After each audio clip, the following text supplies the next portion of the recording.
Indonesia kan memang selalu mengkaitkan kebersamaan melalui semangat ASEAN. Jadi ASEAN sendiri sudah punya mekanisme-mekanisme yang mengatur supaya Laut Cina Selatan ini tidak menjadi flashpoints. Forum-forumnya juga banyak, terus kemudian inisiatifnya juga banyak. Salah satunya kita berupaya untuk adanya Code of Conduct antara ASEAN dengan China, itu bisa segera direalisir. Nah ini yang mungkin salah satu jalan keluar yang saat ini perlu kita fokus pada Code of Conduct antara China dengan Southeast Asian countries. Artinya Indonesia harus bersikap netral begitu ya di antara konflik dua negara ini? Indonesia bersifat proaktif ya untuk mendorong agar mekanisme-mekanisme Code of Conduct itu bisa segera disepakati oleh kedua pihak baik ASEAN dengan Tiongkok. Indonesia sendiri juga itu bersama-sama dengan negara ASEAN itu harus bisa memiliki satu suara dan mencapai kesepakatan di dalam Code of Conduct tadi. Langkah-langkah konkret apa yang sudah dilakukan dalam rangka proaktif tersebut, Pak Dino? Langkah-langkah satu, yang pertama kita nyatakan posisinya kita dulu ya. Posisi kita lah bahwa kita memang bukan claimant. Artinya kita menjadi jauh lebih bukan netral ya, tapi kita jauh lebih bisa melihat permasalahan pada tataran yang lebih adil.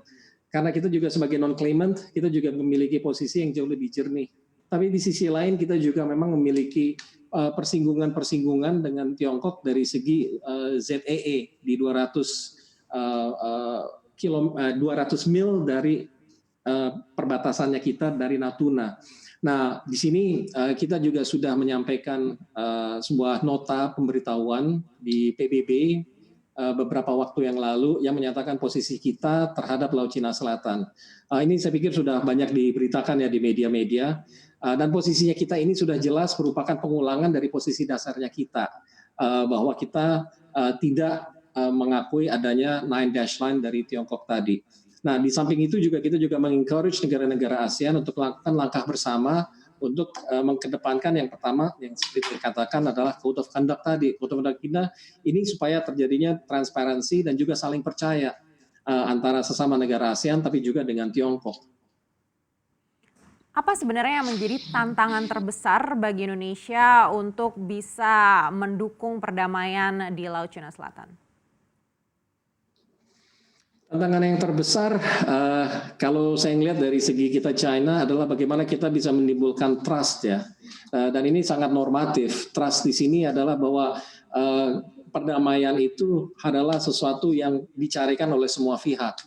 Dan bahwa langkah antara satu negara dengan negara lain itu tidak dilihat sebagai langkah yang memajukan kepentingan pribadinya di samping pada kepentingan pada kebersamaan tadi. So saya pikir salah satu yang paling sulit itu adalah menciptakan trust. So untuk ini makanya langkah-langkah sebelum menciptakan satu trust, confidence building measures, kita juga bisa maju ke depan dengan adanya Code of Conduct tadi.